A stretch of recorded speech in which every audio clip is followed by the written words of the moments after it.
Okay, so we just have a couple more things. Let's go ahead and start by creating a new view. Okay, and we're going to call this one History Row View. Okay, and History Row View, it'll be a standard SwiftUI view to start. We're going to add just a few things to it. These are not complex views. We're going to say environment object. We're going to add the classic environment object. Var env global environment. Var time seg is going to be the time segment that this history row view is representing. And inside the view builder, we're going to have a few things. First, we'll have an h-stack. Okay, and on that h-stack, we're going to put a padding that is horizontal, standard padding on the horizontal. And sorry, dot padding, and that one will be dot vertical for 5 pixels. Inside, we're going to put in another h-stack. Okay. Or frankly, we don't even have to do that. We can just go ahead and straight up put text, and that one is going to say, well, it's going to have self.env.clocks.first, and then we'll do the where dot id is it going to be equal to the time segments dot associated clock. Okay, and that is going to be dot name. It's going to be optional, and if we can't get it, then name error. So what's that saying? Saying, hey, we're going to first have a text, and that text is going to have the clocks, essentially the name of the first within clocks where that clock's ID is equal to the current time segment's associated clock. Both of those are UUIDs, and they should match up. Okay. And then we'll come here and say dot padding. We'll give it a padding of 5. And we'll say dot background. And this is where it gets fun. I love this part of things. I'll come first here and say corner radius. Let's get the easy stuff out of the way first. Corner radius 5. Okay. And for background, we're going to come here and say we're going to do start by going like this, and we're going to say env.clocks.first where. Okay, and we're going to say same principle dot id is equal to time segment dot associated clock. Okay, and if that is equal to nil, then we're going to put a red background. Okay, otherwise it's going to be env.clocks.first where, sorry, it'll be self.env.clocks first where, same argument again, dot id is equal to time seg dot associated clock. Okay, and then we'll come here and force unwrap it because we already know it's valid. Dot color dot instance, and then we'll come here and just say dot opacity of 0.5. Okay, so what we said is, hey, try to figure out if we can find, same principle as the, up here, we said try to figure out if we can find the color, and if we can find it, then give us that color as the background for this this area in the row, and if not, then just give it a background of red. And now I remember why I had initially wanted that h-stack, or within the h-stack. It was because I wanted to put some modifications or limitations on the height of everything, or the width, I'm sorry. So then I went here and I just said spacer, shoved it to the left, and I put a frame maximum width of 120. Okay, and then underneath that, put another text, and that one was it was the one function we created called seconds to full string,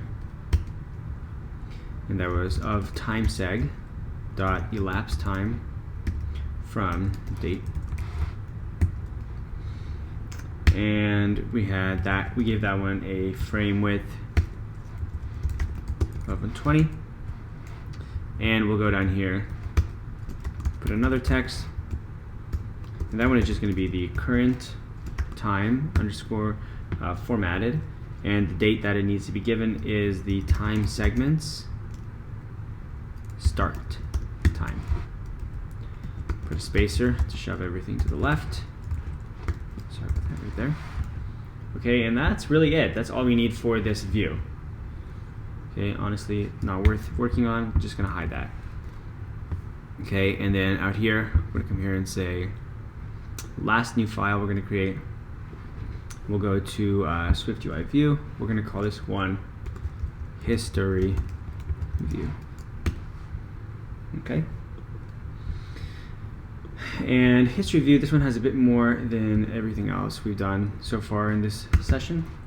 So the first thing we need to do is we need to add our environment objects. Okay. So that's going to be inclusive of our view context so we can deal with core data. And it's also going to be inclusive of our environment. And then the next thing we need to do is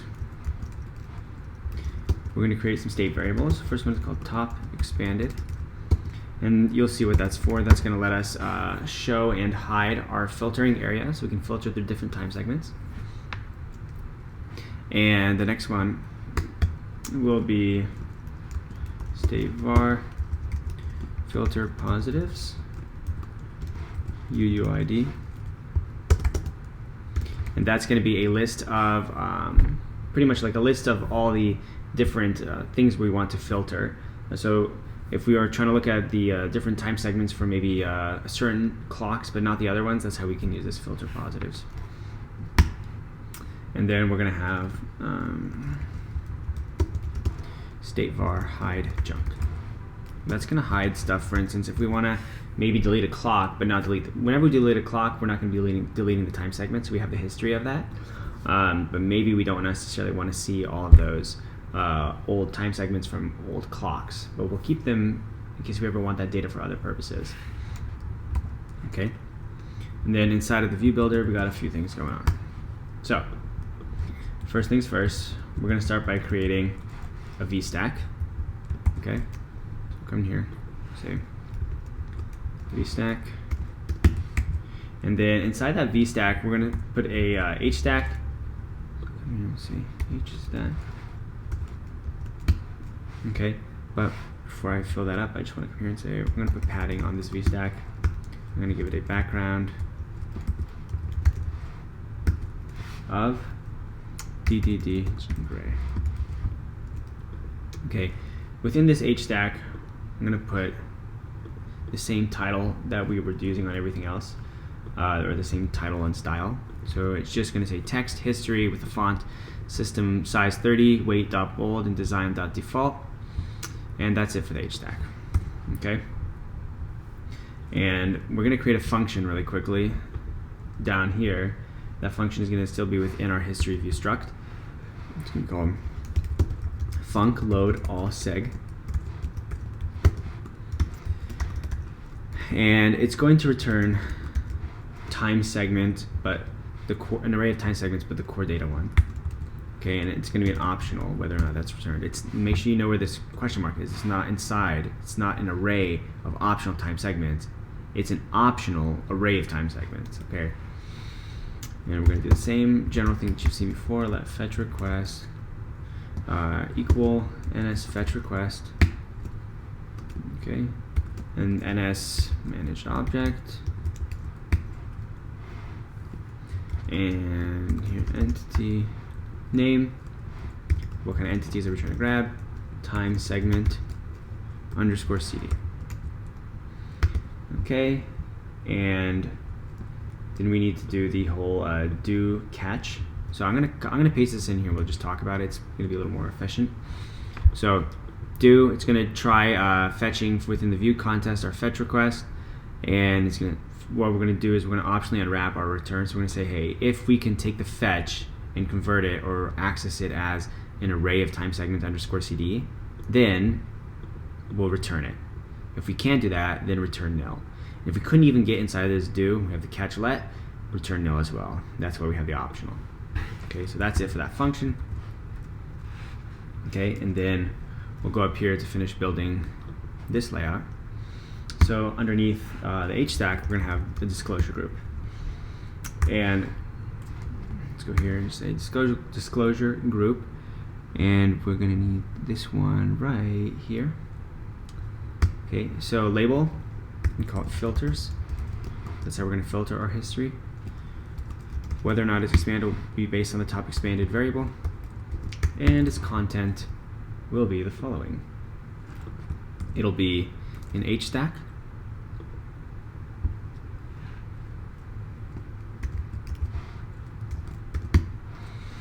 I'm going to put a spacer, but then above the spacer, I'm going to put my V stack. Okay. And that V stack, I'm going to style it before we open it again. Say dot padding. And padding will be 10.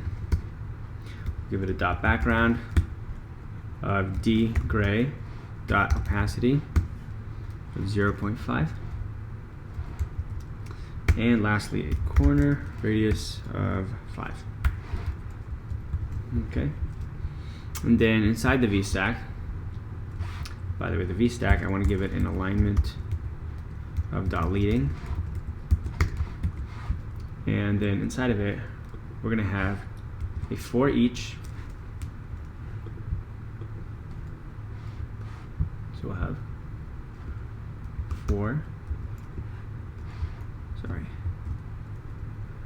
so for each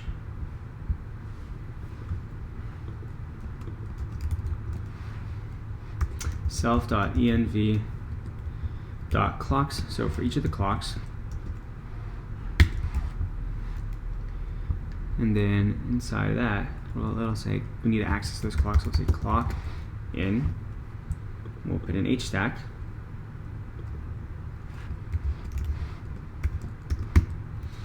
And we'll have a button. And that button will have its action,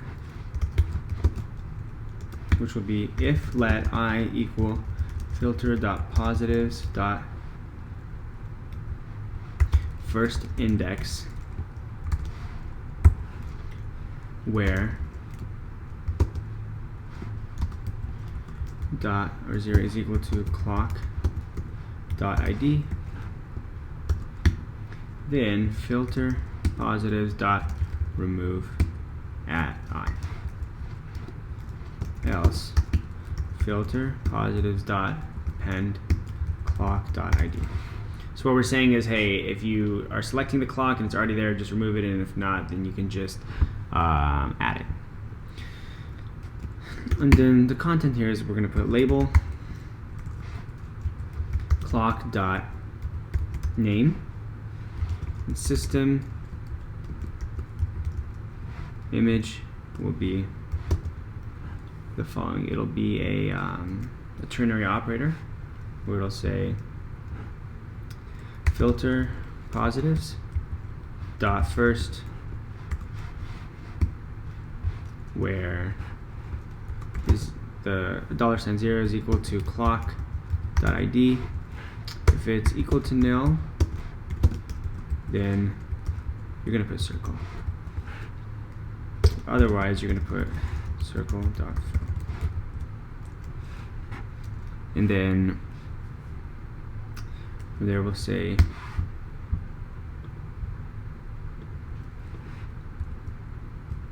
let's see what it didn't like about that. So we had button with action. We put the label underneath.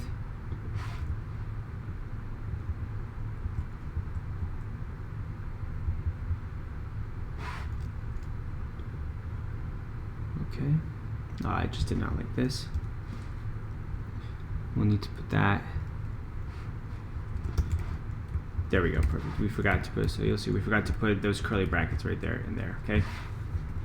And we'll just format, so dot foreground color will be clock dot color dot instance, and we go to saturation 0.7. This entire thing is built around a dark theme. And let's just see what it didn't like about here. Oh, this was supposed to be, sorry, filter positives. Okay, so that's good for that. And then for this, we'll need to come here and say dot button style. Don't forget, we need to always be doing this because of the default styling of the buttons on macOS, and we don't like that. That's not what we're going for. Okay, so from there we can fold up the button. We can fold up what's inside the button. Okay, and then that is the end of the H stack. All right, and then we'll come here outside of the for each. We're going to put a rectangle, and we'll say dot frame. We'll give it a width of 100. We're creating a divider is what we're doing. Divider, then height of 1, aka a line. Dot padding 5. And we'll give it an opacity of 0.3, so it's a little less aggressive on the eyes. We'll put a button underneath it. Action. Self.hide junk.toggle. This one is going to let us toggle the hide junk. And then the contents of this button will be a label. I'm going to do some copy paste for this ternary operator because it's getting a little old. So it'll be a label, and the text, well, if it's essentially saying, hey, if hide junk is true, so we're hiding the junk, then make it say show, because that's what the button will do. And if it is false, then make it say hide. And then it'll say deleted clocks. Afterwards is the ternary operator within string interpolation within a string, right? And then we have system image. It's kind of running the same thing. Ternary operator based on hide junk, whether we choose the i.slash image or the I image. All right, and then we'll come here and say dot button style plain button style. All right, and from there, let's go ahead and fold up this disclosure group. Okay, that's it for the disclosure group. We have one last, well, I guess two last things to do in this, but they're a lot quicker and smaller. Yeah, scroll view underneath. Okay, and we'll say vstack. Spacing of 0. And we'll do a for each. Self.env.allSegments. We're accessing all the segments. And then we'll use the segment of the closure segment in. If self.env.clocks.first, where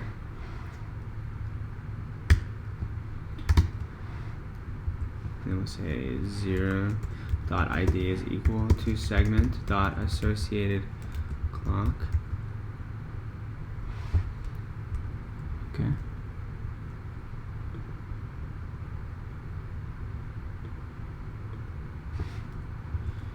And we'll say not equal nil, or hide not hiding junk. And if you satisfy either of those, history view, time seg, we'll feed a segment. Okay, let's just make sure we understand what that's saying. It's saying, hey, create a time segment for this. So run through all the time segments, through all segments, and we'll address that in a moment. Saying run through all the segments, okay, within all segments, and if either A, this segment is associated with one of our valid clocks, or B, you're willing to show all junk, aka hide junk, is false, then go ahead and show us the segment. Let's see what it doesn't like. It's saying we should have said history row view, right? Time, we don't need env because that has a default value. That'll just say segment. Boom. And then on appear, put an on appear right.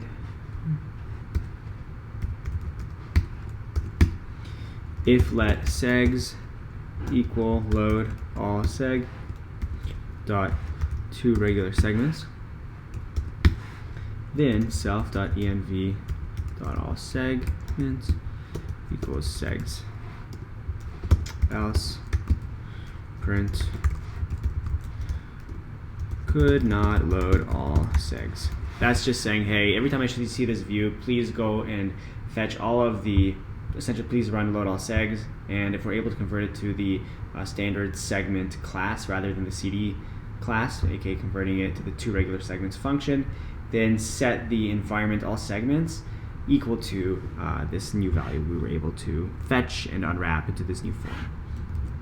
Okay, so that is it for this one. We have two more, actually we just have, we have 2 pages to modify. These ones should be pretty quick. All right, so this first one is going to be, let's go down here. So we have, in this section, we have the more. We just have one small area to add stuff. Inside more, let's fold up this button for a second. Okay, there should be a few different buttons inside of here. This one, top one, should, with a gear that says settings, we're gonna make it do nothing, okay? That's gonna be our last button, but I'm going to actually replicate, I'm copy and pasting, that's what I'm doing here. So the first one is gonna actually, it's gonna change self.env.location to .dashboard. Okay, that's what the first one's gonna do. And we're gonna name this one, we're gonna use the image gauge, and it's gonna say dashboard.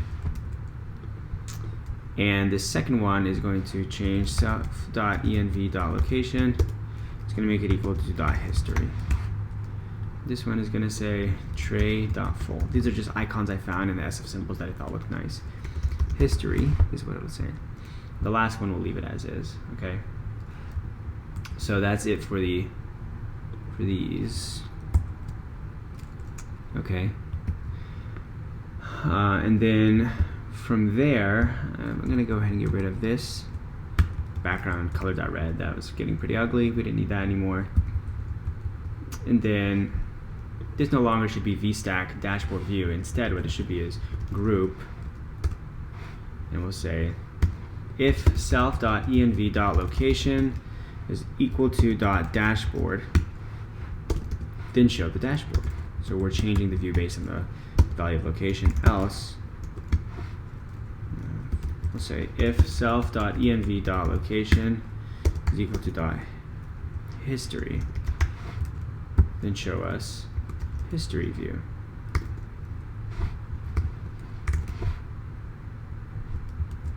Pretty straightforward, right? And that's it for that, so I'll save that. The last one we need to modify now is sidebar clock label. Okay, and we have a good number of modifications to do in here.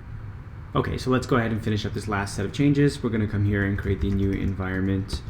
We're gonna need to be able to access the .managed object context. Okay, and I'm just gonna go here. We'll say it's gonna be referenceable via private var view context. And we'll need to go down here and say state var show hop over. I'm going to set that equal to false. That's going to be used to let us delete different clocks. So then I'm going to go all the way to the bottom here. I'm going to create two functions really quick.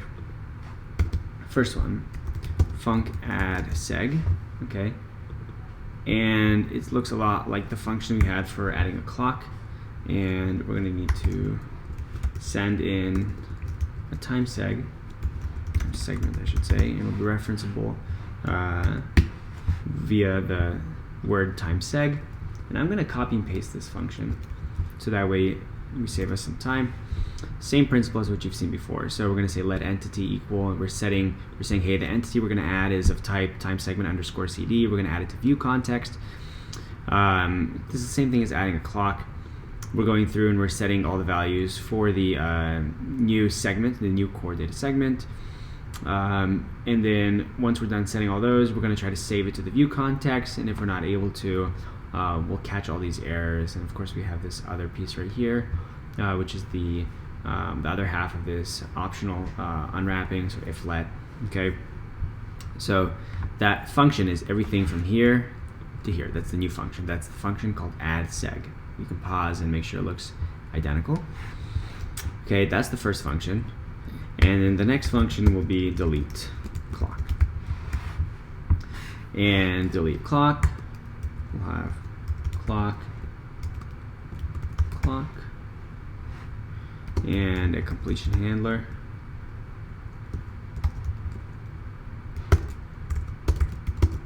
All right. And then the contents, once more, we'll do some copy paste, but it's pretty straightforward as well.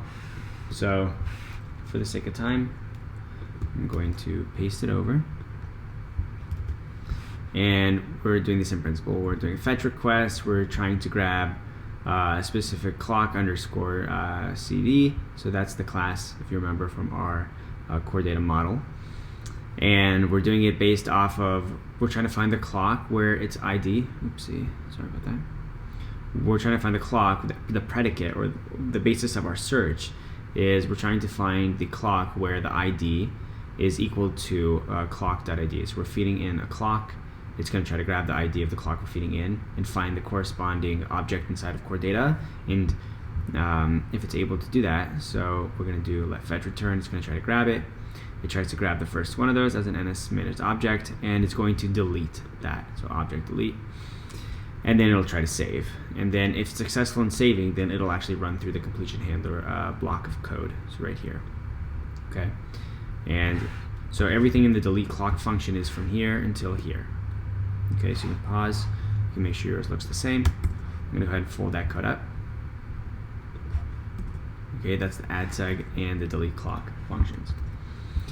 And we're going to go over to the top here, and we're going to make a few modifications. So first modification, we're going to go into the contents of the button, the actual action. We can fold up this half of the code. And then if you'll remember that we have the other half of the conditional, so it's essentially, this portion is where if self.env.publicTimer is valid is equal to true. That's everything from here to here, and that's where we're going to do our mods. So our first mod is within the conditional inside of that. So everything from here to here, we'll make a few changes. Okay, so we'll need, I'm going to go ahead and delete, and I'm going to delete it, or I can comment it out, either one works, and instead I'm going to replace it with what we should have. And you'll see that the changes are not too vast. Okay, so we have self.env. Let's make sure we didn't miss anything. We didn't mess anything up there. Just gonna go ahead and get rid of all that. I'm just gonna delete this for the sake of cleanliness. Okay. And so the first thing we do is we say self.env.inactivate clock. We're going to say, hey, if we're able to unwrap the time segment, aka the last time segment, we're going to grab that time segment and we're going to add it. So we're going to run the addSeg function with that. And we're going to try to save it. And if it's unsuccessful in saving, we're going to say print it and save. And then we're going to have self.env.activate active clock. We're going to set it equal to nil. You'll remember that we actually used to have this inside of the inactivate function, but we pulled it out and do it manually here. Otherwise, we had issues saving the time segment into core data. It was like an order issue, an issue of order, or chronology, I should say. And then this error is because we need that right there. And then what you'll see is that we have self.env.publicTimer. We're going to invalidate the timer, the public timer. This is for us. And then we have self.env.activate clock. So now after we finish doing this, remember this portion from here to here, this part of the conditional is essentially dealing with, if I click on a new clock to start a timer, it should inherently stop the old timer and start a new one. So that's everything from here to here. And so this is stopping the old one, and this is starting the new one. So we're self.env.activate clock. We feed the clock we want to activate. self.env.public timer, we start the timer back up. So that's it from there to there, okay? And then inside here, we're gonna get rid of this. So this is the else, and that should be replaced with the following code. That should be replaced with this code, and plus self.env.activeClock is equal to null. That should have been in there. So you should have this now. So it should say self.env.inactivateClock, and then we're going to validate the timer, we're going to try to save the segment, and then at the very end we're going to set the active clock equal to null. Okay? So you should have, just to be very clear, I'm going to get rid of that so you can kind of see better. In our conditional, you have if self.env.publicTimer.isValid is equal to false. That I folded up because we didn't make any changes. And then in the else, you should have everything from here to here. So your else should look like this. That's inclusive of the other conditional within it. Okay? You can pause, you can copy it, that should be good. Only a few more changes and we're pretty much done. Okay? I'm going to go down here just a little bit further. Okay, most of these are now just for the sake of making things look prettier. So I'm going to take this one here, I'm going to change the saturation to 0.7. I found that desaturating colors makes things look a little bit nicer in a dark themed, everything we're doing here is dark themed. So in a dark theme, it's nice to have desaturated colors.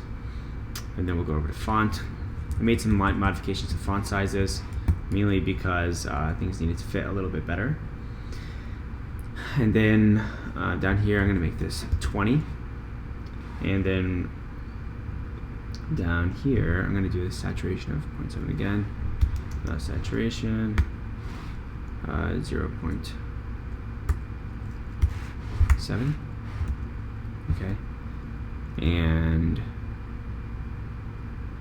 then the next few pieces is going to be the button that lets us delete clocks. So underneath text clock.name, we're going to put a spacer. And then I'm going to put a button. I'm going to put its action in a moment. But its contents will be image, system name of ellipses.circle. Okay. Its function will be action, show popover, and that'll be equal to true. So we're going to click on it, we're going to set popover equal to true. And then the button style, of course, will be plain button style. And I'm just going to put a popover here as well. So popover, I'm going to use the isPresented one. That's going to be based off of, it's going to be controlled by the show popover variable. And then the contents of the popper are quite simple. It'll just be an H stack. It'll have a button inside. Action. That action will be delete clock. And the clock we want to delete is whatever clock we're on. And its completion handler will be, let's just roll like this. Delete clock. Self.env.load all clocks. So we're just reloading the clocks after we delete the clock. Okay. And then the content of the actual button is going to be a text that says delete.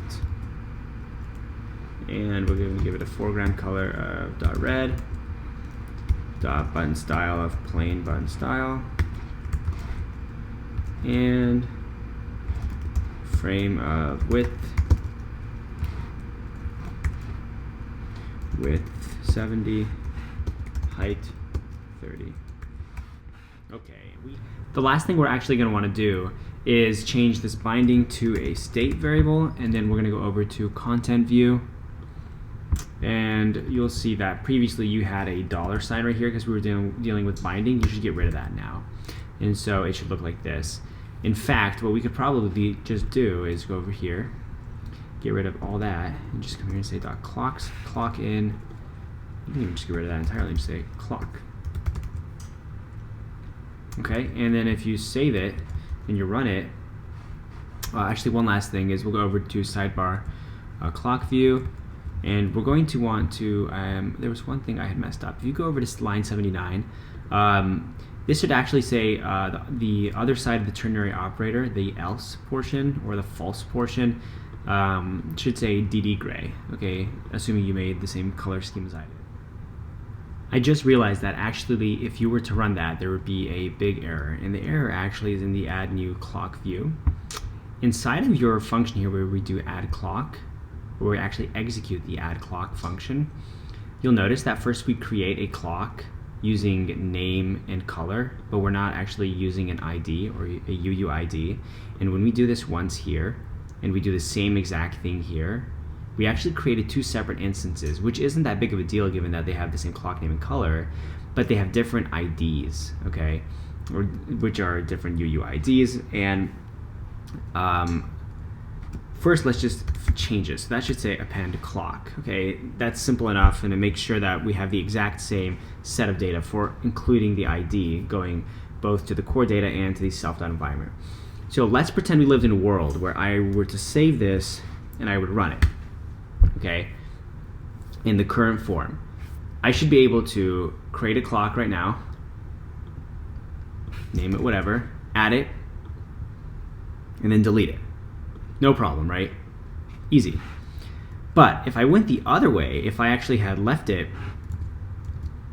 as, if I were to have left it as the original form, this one, what would have happened is during this instance of running the application, clock, the one in the environment, would have had a different ID than the one inside of core data, because the one fed into add clock function, which is the core data portion, has different ID than what is happening right here. And if I would have actually tried to click delete, it would have crashed, because the way it deletes is it looks for the core data clock that has the same ID as the environment clock. And it would have tried to delete it and there would have been no result because the two don't match up. But ironically, if you were to have closed the app and reopened the app, it would have been fine because it repopulates the environment based off of the fetch from the core data. So a little bit of a little detail that we needed to fix, and that's that. So now if I save it and run it, it'll work. So save, run, let's check it out. We can come here and we can add some segments. We can run the clock. Okay, and go to history. There it is. Come here. We can delete, and that's gone now, right? So that was easy enough. What we'll do in the next one is, I know you'll notice that filters right here still is not technically functional. I mean, we're not actually filtering accordingly. So we'll take care of that in the next tutorial. It should be pretty quick. But otherwise, I mean, you have an app now that can store your time. Other things we'll need to do eventually are, of course, this needs to be updated according to the time segments that, that we're using. Maybe we can say this is just for today. So we'll need to filter on time segments accordingly. All right. Thanks for coming to this tutorial. See you in the next one.